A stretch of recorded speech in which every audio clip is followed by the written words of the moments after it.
Hello my friends, welcome to Brown Strings. I'm Henriette and this is lesson 51 of the violin class for beginners, Crickboom course. I'm saying violin class for beginners, but this is not at all a beginner level of playing at all anymore. So congratulations that you've passed the 50 mark and you're on 51 now. Today's lesson is about Duetino and you can find it only in the red book and it is on page 32. And this is a little duet for two violins, and if you happen to play from a green edition of the book, check out the description down below this video and I'll put a link to that music down there for you to find it. It's a lovely duet and it builds on that adaptability of your bowing that we discussed in lesson 50, and we're going to take that a step further. And sometimes you have to be in the middle of the bow, sometimes you have to be using longer bows, and by the end of this lesson I'm hoping this will help you play the pieces that you like, and I'm hoping to give you a couple of ideas about how you can adapt your bow. So let's get started straight away. And perhaps today we might experiment with going straight in and see if we can sight read this piece. So I'm not going to play it for you. If you're not so sure, feel free to listen first and then join in. But why not today give it a go and join me straight away. Now before we do this, we have to think about the time signature and the key signature a little bit in this piece. And the time signature, as you can see, is that C at the start, which stands for common time. And that means that there are 4 beats, 4 crotchet beats or 4 quarter note beats in each bar. Except when we look at the first bar, the 2 first beats have disappeared and you've only got a 3rd and a 4th beat in this bar. A 3rd beat, which is a crotchet, and the 4th beat has been split into 2 quavers or 8th notes. You see, so we're starting on a half bar, just be aware of that. I'll count us in a minute. 1, 2, and then we play 3, 4, and. That's the only thing that is maybe a bit different from how we usually play, when we usually start on the first beat of the bar, so here we are not. Let's have a look now at the key signature, and you can see that there are 2 sharps in this piece, an F sharp, which is the one furthest to the left, the higher one, and a C sharp. So in this piece you're going to play all the notes which are called F as F sharps, and all the notes which are called C as C sharps.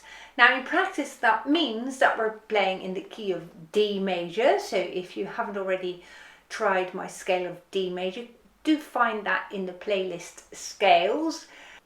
How do I know it's the key of D major? I know that because this piece finishes on a D. If you look at the last note, in both parts, the top part finishes on a high D and the lower part finishes on a low D. So 2 sharps and finishing on a D tells you that you're playing in the key of D major. And playing in a certain key means that the composer has used predominantly the notes of the D major scale in this piece. You can see in the second line we've got some accidentals, so the composer, Mr. Crickboom, has taken some liberty to add some other notes, and of course composers can do whatever they like, but when you think of the music as a player, you think this is predominantly using the notes of the D major scale.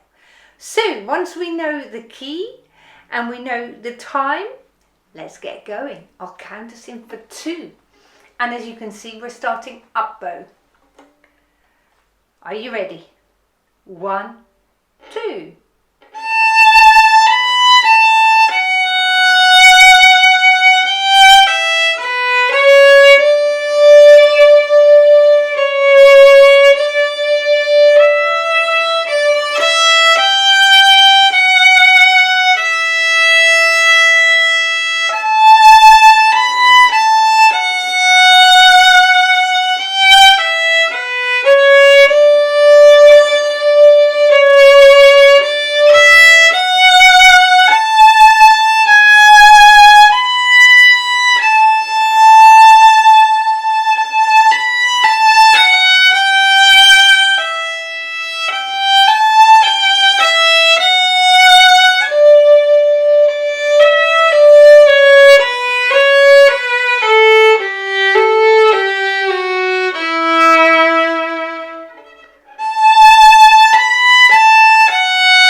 lovely piece this is.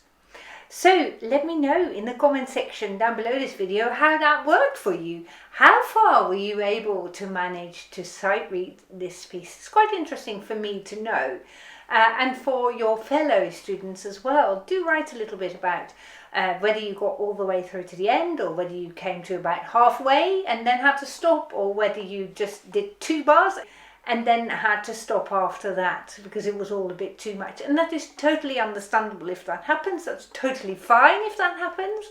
But we want to make sight reading part of your general violinistic skills, so that's why we had a go at it here today.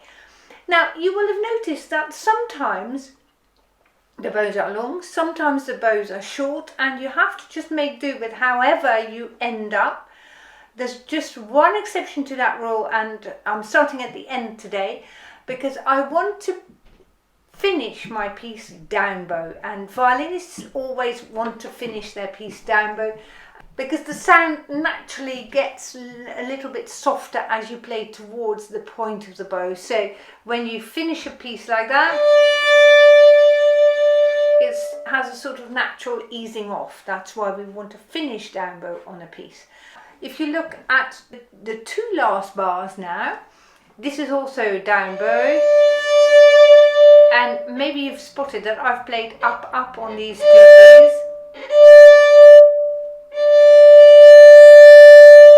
so that I had a down bow right there at the end. You might write that in your music, 2 ups on the 2 crotchet, 2 quarter note Ds just before the end. Another little thing is that when you hit all of those quavers towards the end, so this bit, that bit, and then all of the last line as well, try to stay in the middle of your bow. When you've got repeated quavers like that, it's just a really nice little way to play, like that, rather than it's much harder work to make it sound nice and smooth and even. So in the middle of the bow when you've got repeated quavers. And all of the rest of the time you have to just work out whether you stay more or less in the middle of the bow, or you use suddenly slightly slower or faster bows. Let's explore that from the beginning, shall we? So we're starting right at the point. 1, 2. You see here it works really nicely if I use the whole bow. Heel, heel. Now I've got a long bow left for what follows. Stay at the point. And then you see I'm getting stuck here. So I might use a little bit more bow here.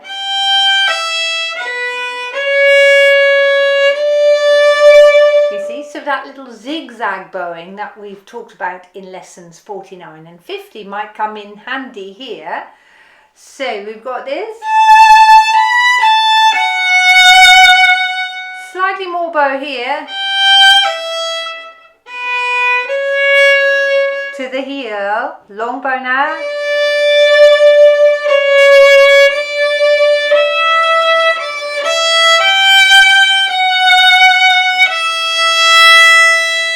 Because I've got this long E here, I want to start it at the heel, so that means that I need to use long bows for the previous 2 notes.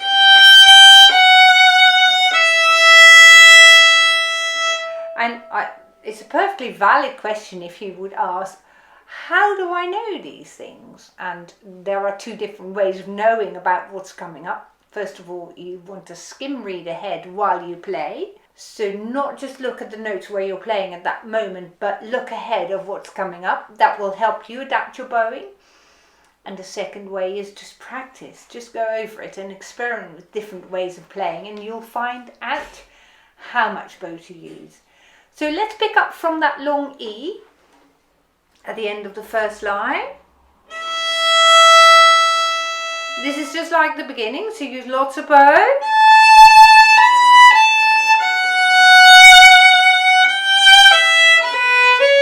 And here you've noticed you need to get to the heel of the bow.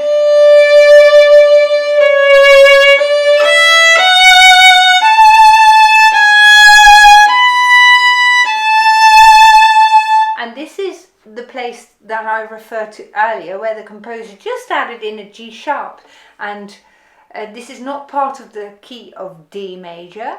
The composer just thought, oh, that's really, really nice to have a G sharp there. And that's called an accidental. So by accidentally is put in this G sharp. This G sharp is cancelled again at the bar line. So after that we're back to the sharps that we had in our key signature, you see. Carry on now, the last bar of the second line.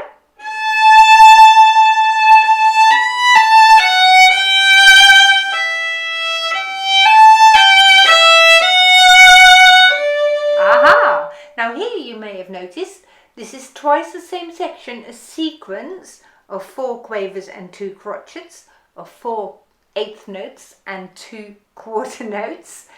And the second go is a note lower, so you might play a little bit louder here. And now a little bit quieter. And then you'd think maybe get quieter still, but it's not quite like that.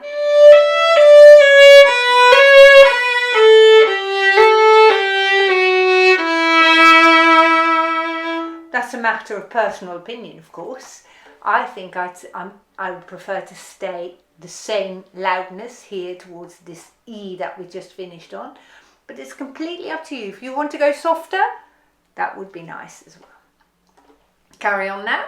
1, 2.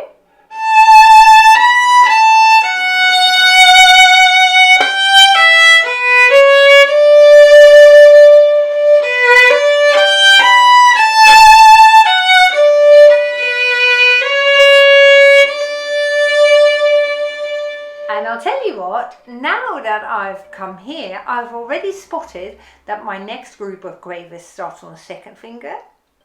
Then the following group of quavers or eighth notes starts on the third finger. And the following group starts on the fourth finger. So bear that in mind. Simply by skim reading ahead, I've just noticed that. So if we go G, A, B, we might gradually go a little bit louder. This is the end of the fourth line. A step higher, so a bit louder here. Bit louder still.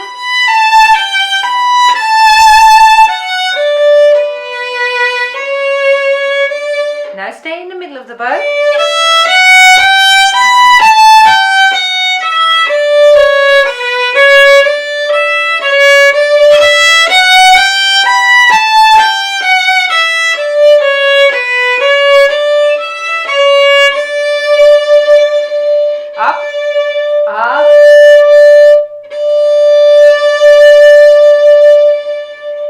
Well done. Very, very nice playing. So you're getting to grips with more varied bowing, and you're getting to grips with more varied dynamics. And dynamics is the overarching term of all the louds and softs in your piece. Now, whilst you might see sequences where you go higher and higher and higher, as we've come across, there is one general rule in music, and that is when you see a line of notes go up, so a rising line, play a little bit louder, and when you see a descending line, play a little bit more softly. And this technique you can use in the quaver section towards the end. When I see the notes go up, I play a little bit louder, so I use a little bit more bow on each of the notes, and then as the notes start to fall, I'm going to shorten my bows only slightly and press a little bit less so that my notes get a little bit softer. So you get this sort of rising and falling of the line.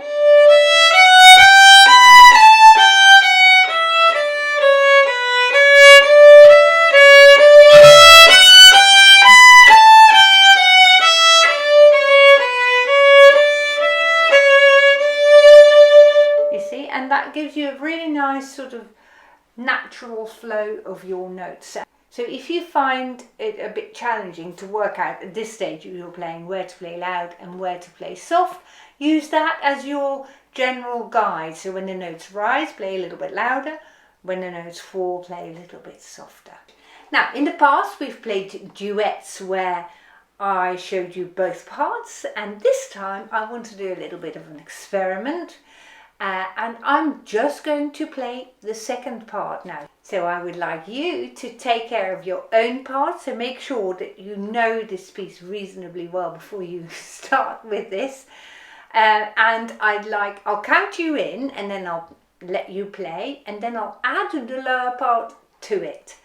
So I'd like you to have a go at that and see if that works. So when you're ready, start at the beginning on your third finger, and I'll count you in. 1, 2.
And now I can't wait to hear how that worked for you. So please, please, please write a little bit about it in the comment section below. You can probably imagine that I never get to hear any of my students here on YouTube. So it would be really lovely if you can write about how that worked for you. Great, well done, because that is quite an achievement if you can hold a line all by yourself. So I'm well impressed with your progress so far. So next we're going to go back into learning some new techniques, and we're going to build on this. So I very much look forward to seeing you again in the next lesson. Goodbye.